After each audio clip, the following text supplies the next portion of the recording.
était une fois un mignon petit chat rond, rouge. Il habitait dans une immense ville. Ce petit chat adorait se promener et il avait l'habitude de marcher sur les toits, ce qui est le plus raisonnable pour un petit chat rouge et rond. Mais ce jour-là, il avait décidé, pour changer un peu, de se promener dans la rue, ce qui est beaucoup moins prudent pour un chat rond, rouge et petit. Il marchait tranquillement dans la rue quand soudain il sentit une présence derrière lui. Il eut tellement peur qu'il n'osait même pas se retourner. Il marchait de plus en plus vite, mais la présence derrière lui allait aussi vite. Alors il se mit à courir. Plus le petit chat courait vite, et plus la présence courait vite aussi. En passant devant une vitrine, il vit dans le reflet que c'était un énorme chien qui lui courait après. Non seulement il était énorme, mais en plus il était laid et même horrible. Il avait une mâchoire impressionnante, remplie de dents très pointues. Il s'agissait en fait de Noratoras, qui était très connu dans toute la ville pour sa méchanceté légendaire. Il passait son temps à terroriser toute la population et les habitants de cette ville en avaient plus qu'assez. Cette course-poursuite n'en finissait pas et au bout d'un certain temps, le pauvre petit chat se mit à faiblir car il était au bout de ses forces. Heureusement, dans cette ville habitait un super-héros que tout le monde connaissait bien et qui s'appelait Phasman. Et que fait un super-héros quand il voit qu'un chat rouge, rond et petit se fait courser par un horrible chien nommé Noratoras? Eh bien, il intervient.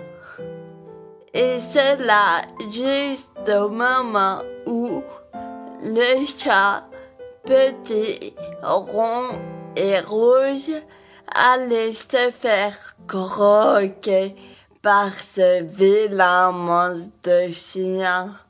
Mais ouf, il était temps. Stop! Laisse ce petit chat tranquille, il ne t'a rien fait de mal. Va-t'en, Phasman, tu me fais même pas peur. Moi non plus, je n'ai pas peur de toi. Approche-toi si t'es un homme. Figure-toi que je suis un chien, et si on me cherche, on me trouve. C'est moi, le méchant de cette histoire, non mais...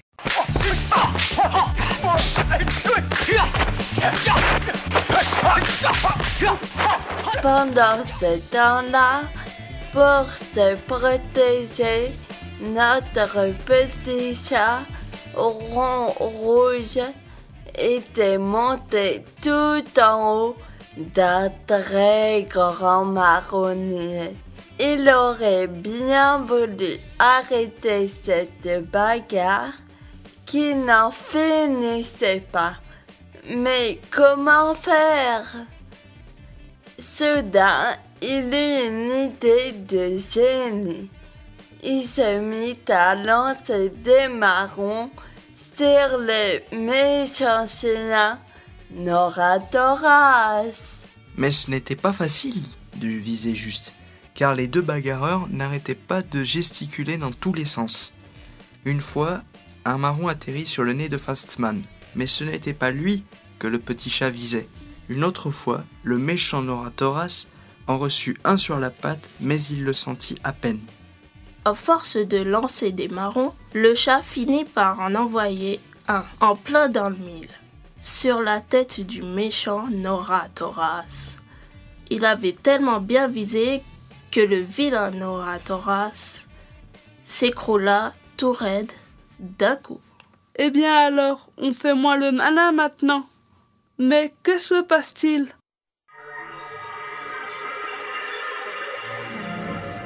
Merci pour tout, monsieur Fastman. Vous m'avez sauvé la vie. Heureusement que vous étiez là. Comment puis-je vous remercier? Je vous en prie, mais de rien. Mais comment se fait-il que le méchant Noratoras soit transformé en adorable petit bébé? Mais nous avons oublié de vous expliquer ce qui s'est passé. Il y a très très longtemps, Noratoras n'était encore qu'un tout petit enfant. Et manque de chance, il avait été envoûté par une horrible sorcière. Elle lui avait jeté un sort. Il l'avait transformé en lui donnant l'apparence d'un méchant. Et ce petit bébé très doux vit depuis ce temps-là dans le corps d'un monstre. Heureusement, pour briser le sortilège, il fallait viser à un endroit très précis, en plein milieu de la tête, et c'est l'exploit que le petit chat a accompli sans le savoir. Qui a dit que les miracles n'existaient pas?